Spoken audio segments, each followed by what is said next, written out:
ठीक है सर, हम लोग जब डिस्कस कर रहे थे आज मुझे पता ही नहीं चला, बीच में डिस्कनेक्ट हो गए थे हम लोग, 40 मिनट्स से ऊपर हो चुका था। सो आई होप यहां तक तो क्लियर होगा एल्गो में। कुछ बोल रहे थे आप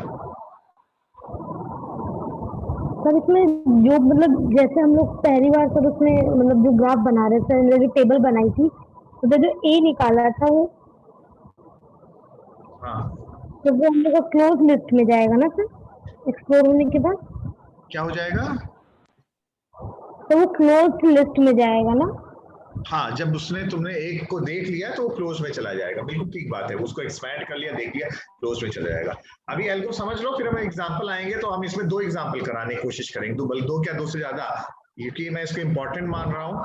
तो इसको न्यूमेरिकली करेंगे तो और समझ में आएगा कॉन्सेप्ट, हम समझ ले रहे हैं। और आप जो कह रहे हो कि हम उसको क्लोज में डाल देंगे जब हम उसको एक्सपैंड कर दिए, बिल्कुल ठीक बात है। ठीक है, तो हमने क्या किया, जिस नोड को एग्जामिन किया, अगर वो गोल नहीं है तो उसके बाद हमने उसके सक्सेसर्स को जनरेट किया और उसको हम उस एन को चूंकि अब देख चुके हैं और उसके हमने सक्सेसर्स को भी जनरेट कर दिया, तो अब उस नोड को हम क्लोज लिस्ट में डाल दे रहे हैं। तो क्लोज में वो जा रहे हैं नोड्स जो ऑलरेडी जिनको हमने उन्हें एक तरीके से देख लिया है, और उनके सक्सेसर को देखने के बाद फिर हम लोग इवैल्यूएशन फंक्शन की मदद से फिर देख रहे हैं कि वो सक्सेसर्स और जो पहले से जो नोड्स ऑलरेडी थे, इनमें सबसे लीस्ट वैल्यू किसकी है। इनमें से जिसकी भी लीस्ट वैल्यू होगी उस वाले नोड को, अब लूप में हम फिर जाए, उस वाले नोड को हम फिर से सिलेक्ट करेंगे जो कि जिसकी मिनिमम कॉस्ट होगी, और उसको सिलेक्ट करने के बाद ये प्रोसेस तब तक रिपीट होता जाएगा जब तक कि या तो मेरे पास लिस्ट में, ओपन लिस्ट में कोई ना कोई नोड है। अगर ओपन लिस्ट में कोई ना कोई नोड है, इसका मतलब ये होता है कि आपके पास, यदि ओपन लिस्ट में कोई ना कोई नोड है, कि अभी एक्सप्लोर करना बाकी है, और अगर उसको भी देख लिया बाद में हमारे पास कुछ नहीं मिलता है, तो इसका मतलब हमारे पास फेलियर आ रहा है। ठीक है, तो हम एल्गो पर आई होप समझ में आया होगा, और हम लोग एल्गो पे फिर से वापस जाएंगे और शायद इससे सिंपलर तरीके में जाएंगे। मैं एक काम करता हूं कि एक हम लोग एग्जांपल अभी छोटा सा देखते हैं, और छोटे के एग्जांपल के बाद फिर 1-2 एग्जांपल मैं आपको दूंगा जिसको आप लोग ट्राई करिएगा, नहीं तो कल हम लोग फिर से करेंगे। मैं भागना नहीं चाहता हूं, अगले एल्गोरिथम पे आ जाऊं, इस पर थोड़ा फोकस करना चाह रहा हूं। ठीक है, और आज ये पीपीटी भी शेयर कर लूंगा जिससे कि आपको और क्लियर हो जाएगा। तो हमारे पास यहाँ पर 2 लिस्ट है, जैसे बताया, ओपन और क्लोज लिस्ट। ओपन में वो लिस्ट आपके पास आ रहे हैं जिनको अभी एक्सपैंड करना बाकी है या जिनको अभी चेक करना बाकी है, और क्लोज में वो आ रहा है जिनको आप चेक कर चुके हैं, उनको बाद में हम उसमें वहां पर डाल देते हैं। तो जो कुछ हमने बात किया हुआ था अभी तक, वो हमारे इसी में ही हमने इसको बताया हुआ है। Now let's look at an example. First of all ये एग्जांपल देखते हैं, और ये छोटा सा एग्जांपल है, और इस एग्जांपल को देखने के साथ थोड़ा सा ए स्टार का कॉन्सेप्ट समझ में आएगा, तो बड़े एग्जांपल पे हम लोग जाते हैं। तो अगर ये एग्जांपल दिया हुआ है तो आपको ये डायग्राम इस क्वेश्चन में पहले से दिया हुआ है, साथ में यहाँ पर क्या दिया है, स्टार्टिंग नोड आपका एस है, और इस स्टार्टिंग नोड के साथ हर एक पर्टिकुलर जो नोड अटैच्ड है, ये जो 3 है, ये 3 आपका कॉस्ट दिया हुआ है कि क्या कॉस्ट लग रहा है from going from S to A. Apart from that आपके पास ये टेबल भी एग्जाम्पल में दिया हुआ है, और ये टेबल जो है ये आपकी ह्यूरिस्टिक वैल्यूज है। So you are having two values with you. One is the cost, जो कि एक नोड से, जिस नोड से आप हैं और आपके जो सक्सेसर है उस नोड पे आप जा रहे हैं, उसके साथ जो एसोसिएटेड कॉस्ट है वो आपको दिया हुआ है, और इसके अलावा आपको एक ह्यूरिस्टिक वैल्यूज के अलग अलग चीजें जो है वो दी हुई है। ठीक है, तो अब इसको जब हम एक्सपैंड कर रहे हैं, यहां पर हमने एक्सपैंड थोड़ा सा देखे तो यहां पर क्या समझ में आ रहा है। अब सबसे पहले इस डायग्राम को बना लो बेटा आप लोग, जरा 1 मिनट आप बना लो डायग्राम को, तो फिर हम लोग अगले स्लाइड पे जाते हैं।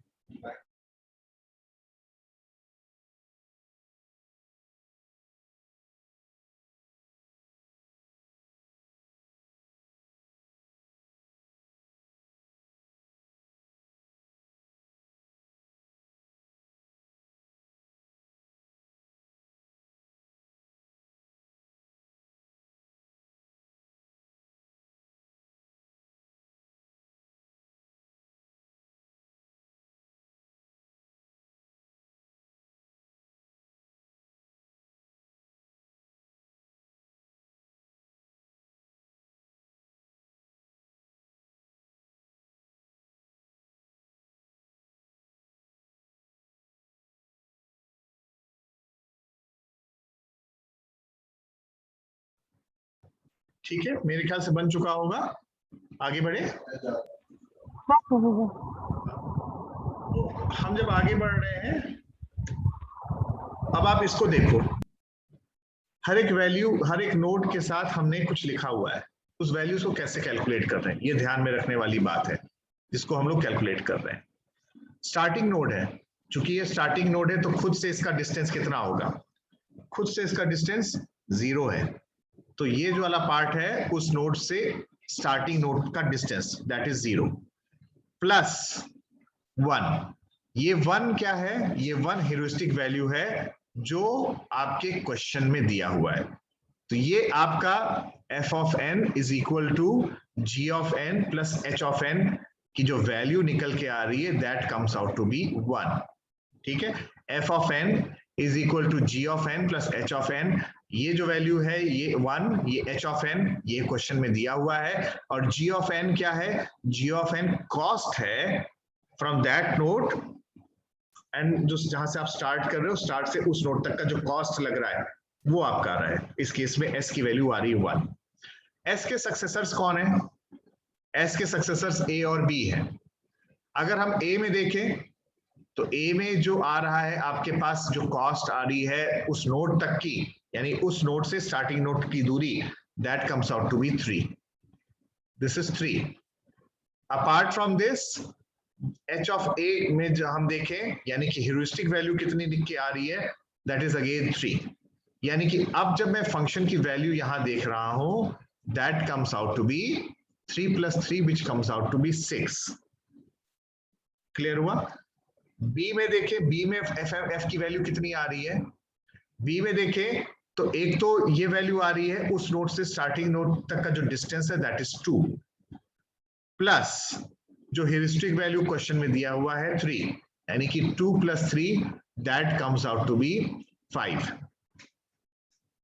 ठीक है, ये डायग्राम सिर्फ आपको अलग अलग वैल्यूज बना के दिखा रहा है। तो अब अगर हम देखें तो इसमें आप जो है मान के चलिए कि आपने पहले नीचे वाला पार्ट नहीं देख रहे, ऊपर वाला पार्ट देखिए।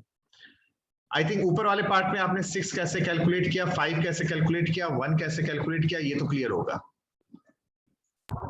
हाँ सर।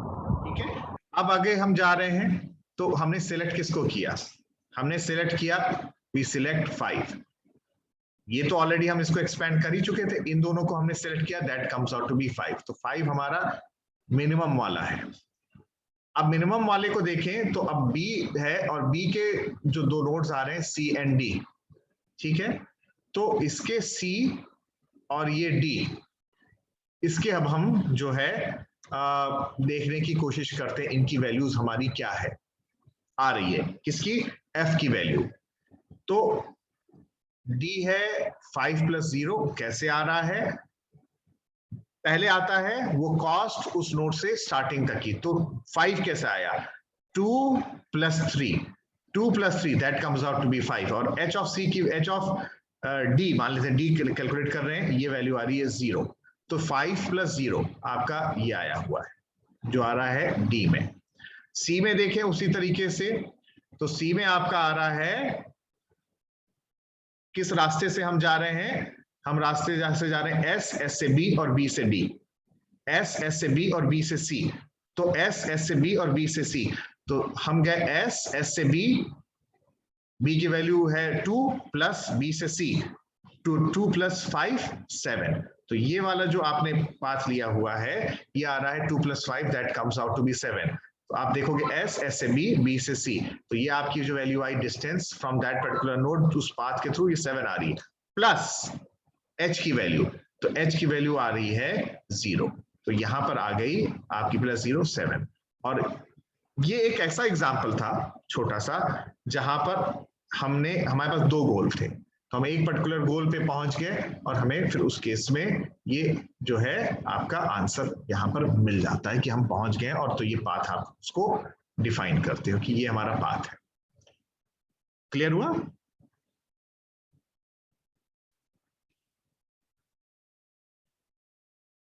क्लियर हुआ बेटा? Yes sir. Yes sir. मैं एक क्वेश्चन दे रहा हूं आपको, इसको आप करिएगा।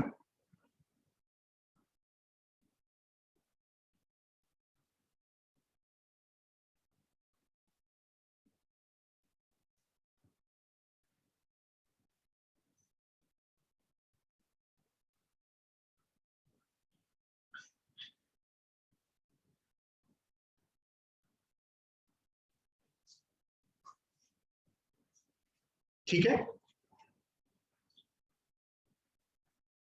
सो मैं आपको 2 क्वेश्चन दे रहा हूं आज के लिए जिसको आप लोग करेंगे।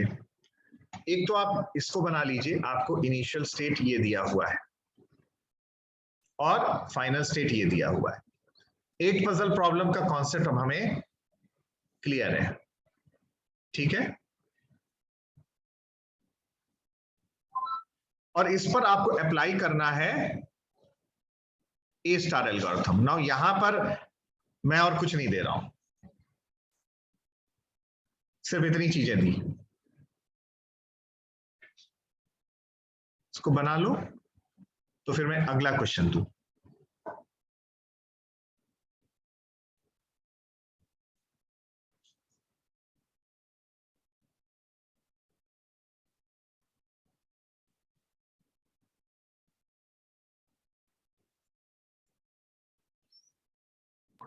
हाँ सर।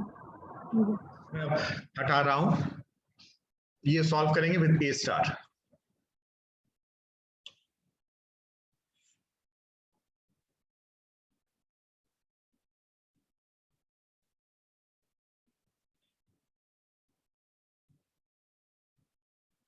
दूसरा ये क्वेश्चन है, इसको चाहे आप लिखो नहीं, मैं आपको ऑलरेडी सॉफ्ट कॉपी दे चुका हूं, पीटर नॉर्विक का, रोमानिया का ये मैप है।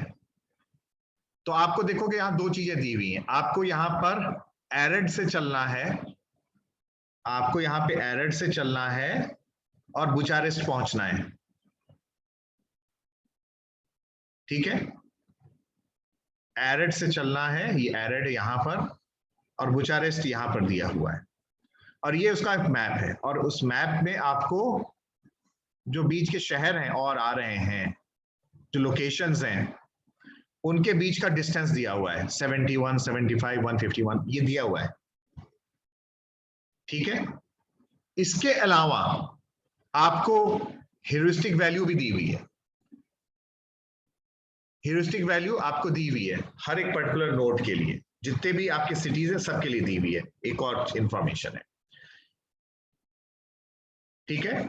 जैसे, और ये ह्यूरिस्टिक वैल्यू क्या है? Straight line distance, straight line distance from that city to the goal, and our goal is I have to reach Bucharest. जैसे ये दिया हुआ है एरेड के आगे वैल्यू 366 दिया है, तो भले ही ये वो डिस्टेंस है जो कि रोड वाला है, ये दिया है, बट अगर हम straight line distance from Arad to Bucharest करते हैं तो फिर हमारा जो डिस्टेंस आ रहा है that comes out to be 366।